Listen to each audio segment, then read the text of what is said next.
Hadis riwayat sahabat Ibnu Abbas, semoga Allah meridhai kepada beliau dan kedua orang tuanya. Beliau menyampaikan, qala Rasulullah sallallahu alaihi wasallam, Rasulullah sallallahu alaihi wasallam sekali pernah bersabda, "Ma min ayyamin." Tidak akan pernah Anda dapati bilangan hari dalam setahun. Di setahun hitungan 365 hari itu kurang lebih Anda nggak akan pernah dapati kecuali di hari-hari khusus. Nggak semua hari 365 hari ini. Anda tidak akan pernah dapati perjalanan hari al-amalus shalihu fiha, yang saat Anda mengerjakan amal soleh di hari-hari ini saja, ahabbu ilallahi, maka amalan Anda akan naik statusnya, langsung dicintai oleh Allah Subhanahu wa taala. Allahu Akbar. Jadi kata Nabi, ada beberapa hari saja dari perjalanan hari selama setahun yang Anda lalui. Misal, kita ambil cepat contoh saja. Kalau kita sebutkan misal setahun ada 365 hari, misal saja, misal. Di antara 365 hari ini, ada beberapa hari yang kalau Anda mengerjakan, ini kuncinya, saya langsung bulati. Kalau Anda mengerjakan amal soleh di hari-hari ini, maka status amalan ini akan langsung naik statusnya, dicintai oleh Allah Subhanahu wa taala. Masya Allah.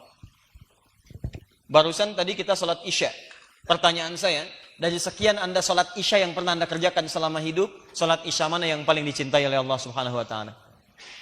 Anda sebelum Isya sholat Maghrib. Pertanyaan saya, apakah sholat Anda dicintai oleh Allah Subhanahu wa taala? Anda hari ini baca Al-Quran. Pertanyaan saya, apakah bacaan Anda dicintai oleh Allah Subhanahu wa taala? Anda hari ini infak. Dari sekian yang diinfakkan, dari mana yang dicintai oleh Allah Subhanahu wa taala? Anda hari ini beramal soleh. Pertanyaan saya, apakah amalan Anda seketika dicintai oleh Allah?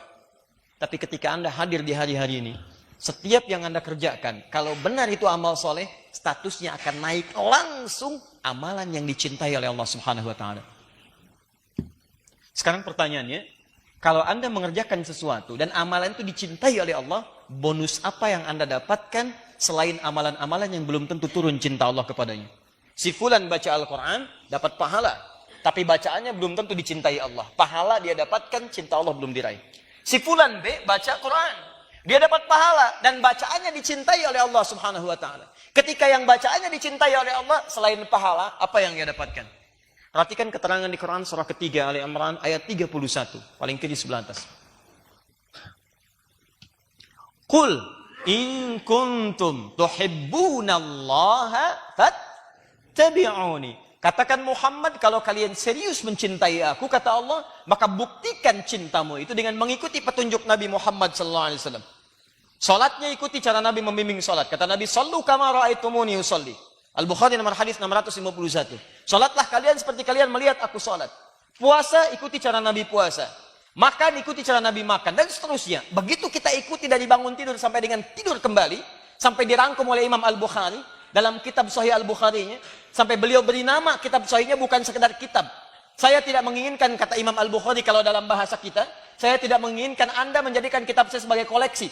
Yang cuma Anda pajang, Anda deretkan. Jadi tampilan dalam kehidupan. Kalla. Kata beliau, kitab saya ini Al-Jami As-Sahihul Musnad Al-Mukhtasar min umuri Rasulillahi sallallahu alaihi wasallam wa sunanihi wa ayyamihi. Ini kitab berisi petunjuk kehidupan. Isinya sahih, bersumber dari Nabi SAW, bukan karya saya, bukan karangan saya. Langsung ke tujuan, tidak bertele-tele. Apa isinya? Semua aktivitas Nabi SAW, sunnah-sunnahnya dan keseharian dalam 24 jamnya. Saking pahamnya beliau dengan ayat tadi, saking inginnya memberikan petunjuk kepada kita untuk mengikuti tuntunan Nabi, maka beliau merumuskan semua tuntunan Nabi yang beliau bisa dapatkan, dituliskan dalam bentuk kitab. Tulis, dibagi 97 pembahasan. Orang baca Al-Bukhari, umumnya cuma dibaca hadis Nabi, padahal beliau membuat bab petunjuk kehidupan. Kitabul Iman, berisi 57 hadis. Nih, bab tentang iman. Siapa yang imannya ingin naik, supaya nggak turun-turun. Kadang ada orang yang imannya naik, semangat ke masjid. Imannya turun, malas ke masjid. Sekarang bagaimana caranya naik, gak turun-turun? Baca kitab saya, Kitabul Iman. 57 petunjuk dari Nabi. Kitabul Ilmi, bab tentang mencari pengetahuan. Bagaimana supaya cepat paham. Ingatannya kuat, langsung mendapat keberkahan dari ilmunya. Ada orang belajar, maaf pintar, tapi ilmunya gak berkah. Ilmunya hanya digunakan untuk menghasilkan mafsadat dalam kehidupan. Ada yang ilmu dunia cuma menghancurkan kehidupan orang lain. Ada yang ilmu agama cuma dipakai untuk mencari kehidupan dunia. Yang ini tidak. Bahkan hebatnya, ada petunjuk bisnis kitabut tijarah. Ada petunjuk menata pemerintahan kitabul imarah. Dan seterusnya. Dan seterusnya. Dan seterusnya. Ikuti Nabi. Maka ketika Anda ikuti, yuhbibkumullah. Anda berpeluang mendapatkan cinta Allah subhanahu wa ta'ala. Lihat sini. Saya buat persamaan. Untuk mendapatkan cinta Allah, kata Al-Quran, ikuti Nabi. Kata Nabi, lihat sini. Dari sekian yang banyak yang diikuti itu, saya berikan amalan yang singkat. Ketika Anda kerjakan di waktu-waktu ini, Anda langsung berpeluang mendapatkan cinta Allah. Lewat hadis tadi. Perhatikan hadisnya. Cuma ada beberapa hari Anda kerjakan amalan ini. Anda mungkin banyak mengikuti saya dari bangun tidur, tidur lagi. Bangun tidur, sampai tidur lagi. Setiap hari, 365 hari. Kalau mau singkat, padat, Anda gunakan cara yang cerdas. Cari beberapa hari ini, Anda kerjakan amalan di situ, seketika cinta Allah Anda dapatkan. Ketika Anda dapatkan ini, maka bonusnya, teruskan ayatnya. Wa yaghfir lakum dzunubakum. Ketika Anda kerjakan amalan itu, cinta Allah diraih, maka seketika Allah akan mengampuni semua dosa-dosa Anda. Semua dosa diampuni. Ini bonusnya. Orang yang dicintai oleh Allah, maka seketika hal pertama yang ia dapatkan bukan sekedar pahala, tapi Allah akan mengampuni semua dosa-dosanya. Dan itu nanti ada ukurannya, awas, hati-hati. Jangan Anda simpulkan bahwa saya mengerjakan amalan di hari-hari ini, seketika cinta Allah datang. Tidak. Nanti akan ada ukuran-ukurannya. Dari mana Anda tahu ketika mengerjakan cinta Allah lahir didapatkan oleh Anda? Nanti kita akan bahas itu semua. Tapi saya ingin pahamkan dulu, dari 365 hari, ada beberapa hari yang kalau Anda mengerjakan amal soleh, Anda mendapatkan cinta Allah. Kalau Anda ingin mendapatkan cinta Allah, ikuti Nabi. Kata Nabi, ada beberapa hari. Kerjakan ini, maka Anda mendapatkan cinta Allah. Apa bonusnya? Semua dosa Anda akan diampuni.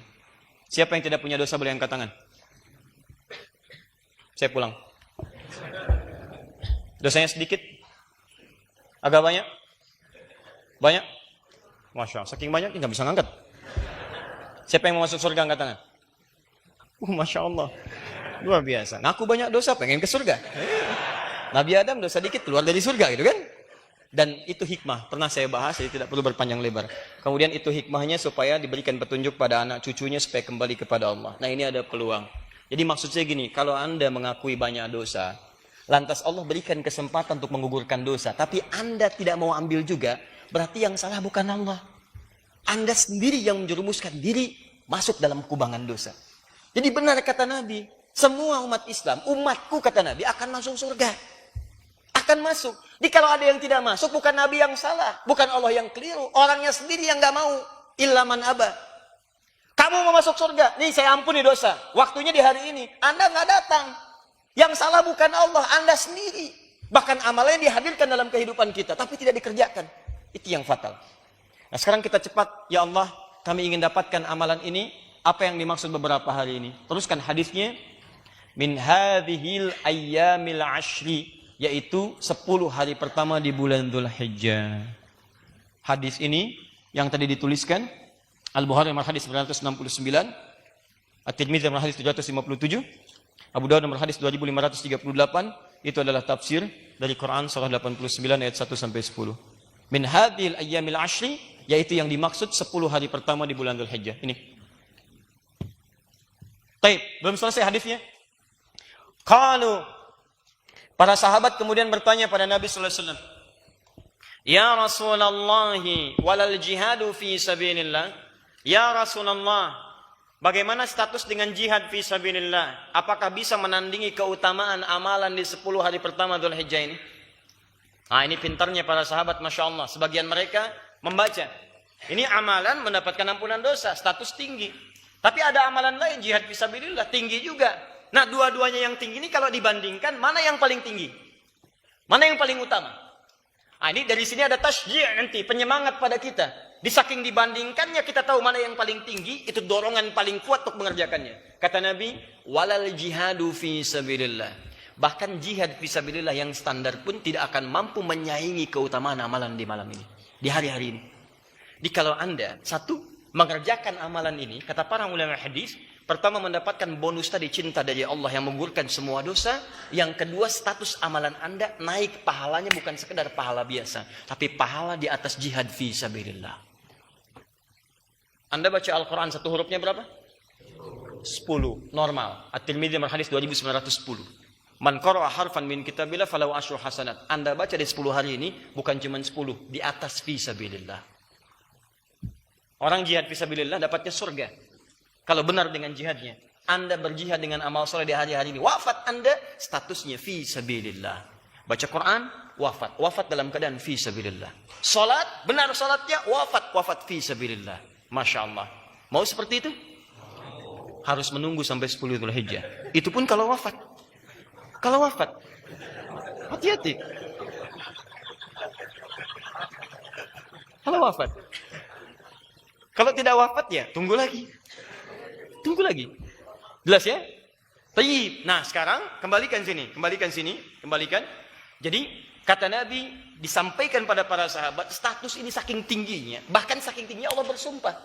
Kalau Allah sudah bersumpah, artinya bukan penting. Penting banget. Ingat, bukan penting, tapi penting banget. Allah itu tanpa bersumpah pun pasti penting.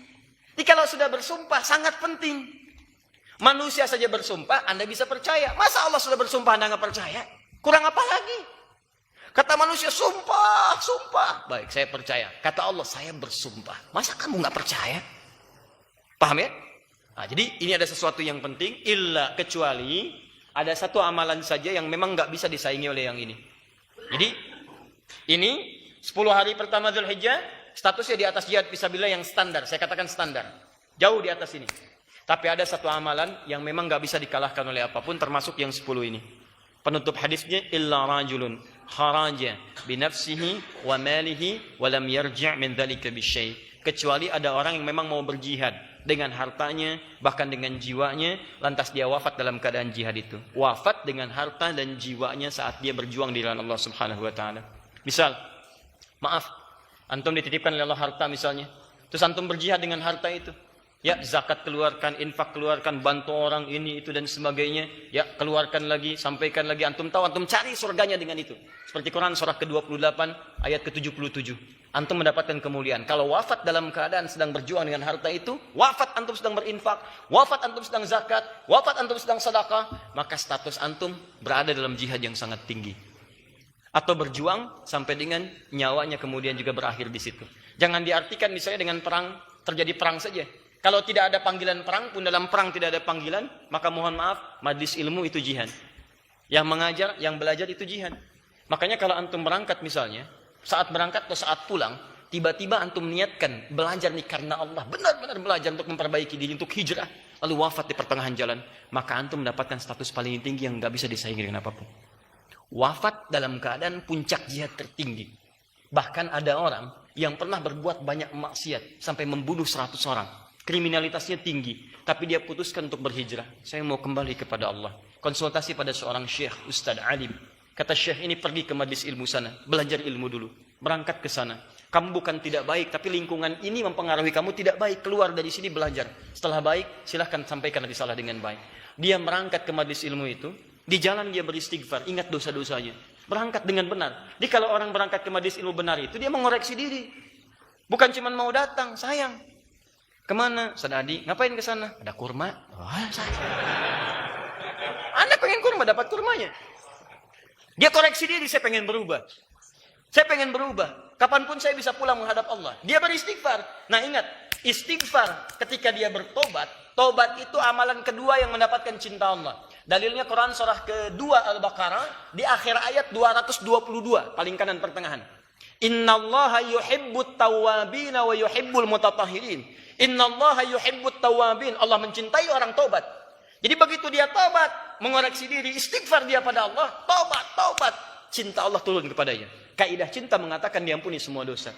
Begitu ternyata dia di jalan, tanpa dia ketahui, dan memang gaib, maut datang lebih cepat dari apa yang dia bayangkan. Dia membayangkan sampai di majlis ilmu, tapi maut lebih cepat daripada bayangan dirinya. Datang, wafat di pertengahan jalan. Begitu wafat dia, sudah bunuh 100 orang, banyak maksiat, wafat di tengah jalan, menuju majlis ilmu, tiba-tiba turun perintah. Dakhalal jannah, masuk surga.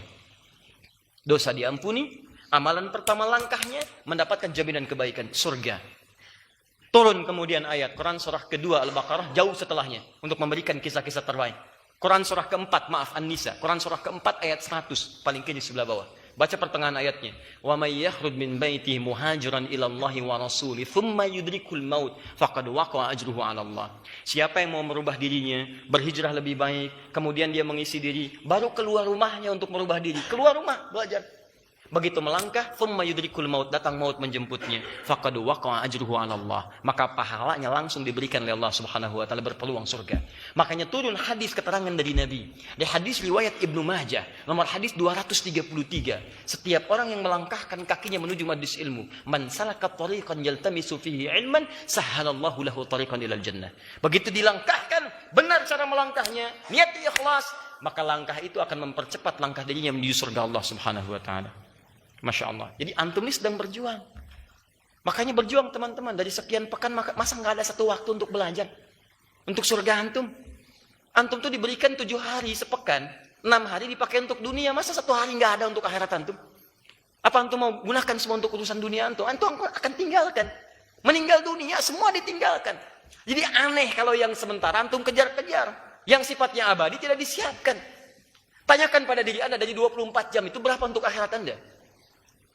Ayo pulsa akhirat udah diisi belum? Pulsa dunia kurang dikit diisi-isi. Pulsa akhirat anda udah tambah belum? Quran anda, sholat anda. Paling minimal ayo 40 hari. 40 rakaat dalam sehari. 40 rakaat. Misal untuk sholat. 17 rakaat sholat fardu. Ditambah dengan 12 rakaat rawatib sunnah. 17 tambah 12 berapa? 29. Tambah 11 rakaat sholat malam. 40 rakaat. 40 rakaat. Jaga. Orang-orang soleh selalu menjaga 40 rakaat dalam kesehariannya. Ketika tidak terjaga itu, Allahu Akbar, usahakan. Nggak sengaja, ganti besoknya. Baca Quran, sholat duha tambah misalnya dengan syuruknya, dengan macam-macamnya. Jaga, itu akhirat anda. Termasuk dalam sepekan masa nggak ada waktu untuk belajar. Surga ada di situ. Dan anda tidak akan pernah tahu dalam keadaan apa anda akan wafat menuju Allah Subhanahu wa taala. Karena itu pastikan setiap pekerjaan anda melahirkan taat. Begitu terfikir maksiat, bayangkan akan diwafatkan waktu itu. Ingin wafat anda dalam keadaan fisabilillah? Mudah-mudahan saat pulang nanti ya insya Allah. Itu pun kalau meninggal. Kita belum tahu. Ya.